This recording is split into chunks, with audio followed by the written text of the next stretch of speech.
Hello, today is Friday, August 1st, 2008, and this is Bruce Steinberg of www.brucesteinberg.net reporting on the July 2008 U.S. employment situation that pretty much met expectations, and those expectations were not very good.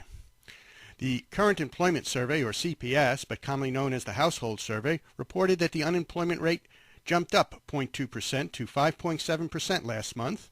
A year ago, in July 2007, it was 4.7%.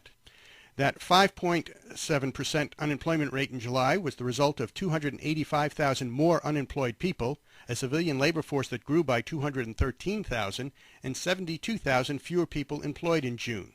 And the number of people no longer in the workforce rose by 24,000. The Survey of Businesses, officially the Current Employment Statistics Program, or CES, but more commonly referred to as the Jobs Survey or Report, reported an overall job decline of 51,000. So far this year, the economy has lost 463,000 jobs. Manufacturers continue to cut payrolls by 35,000 jobs in July. Same story over in construction that put 22,000 jobs on the refuge pile. Natural resources and mining continue to gain momentum with 11,000 new jobs, no doubt stimulated by growing energy needs. Although job growth in the service-providing sector was down by only 5,000 jobs in July, it would have been a loss of 30,000 jobs if not for the government adding 25,000 jobs. The retail trade sector continued to process refunds with a loss of 16,500 jobs last month.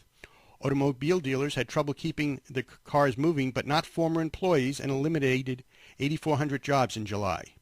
Professional and business services were hit hard again last month with a loss of 24,000 jobs, with temporary help services taking another major hit. More on that later. Running counter to the trend, computer systems design and related services programmed in 7,100 new jobs, while management and technical consulting services advised itself to add 4,100 more jobs. Education and health services continue to buck the trend. Educational services added only 5,300 jobs, but after all, they are on summer break. Most healthcare and social assistance subsectors added jobs except for child daycare services that sent 5,000 jobs home for a nap. Leisure and hospitality sector wasn't dealing with any unexpected crowds in July since it only added 1,000 jobs. Actually, a 2,700 job decline in arts, entertainment, and recreation was offset by a 3,700 job gain in accommodation and food services. The previously mentioned growth in government jobs was all due to hiring by state, up 12,000, and local, up 16,000 governments, since 3,000 federal workers were sent home, most of those from the U.S. Postal Service, in case you were wondering why your mail keeps arriving later and later in the day. July was another dreadful month for temporary help services. Employment was 2,389,600, and that was down 29,000, or 1.2% from the previous month, and down almost 8% from July 2007. Since January 2007, temporary help services has lost more than 265,000 jobs. Temporary help services also lost market share last month. It was 1.74% of all jobs in July, the lowest it's been since October 2003.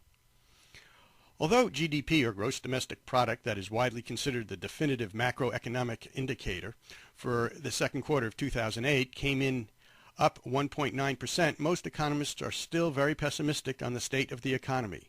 That is because previous GDP figures were revised downward, causing some to say that the crevasse that the economy fell into is deeper than previously theorized, and therefore it will take longer to climb out of the abyss.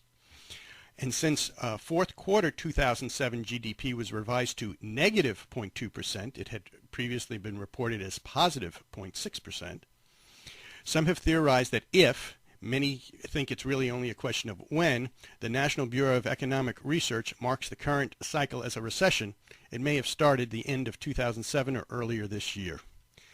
This has been Bruce Steinberg, and this is just a brief sample of the employment data we have available. An interactive video version of this report, complete with charts and graphs, can be found at www.brucesteinberg.net.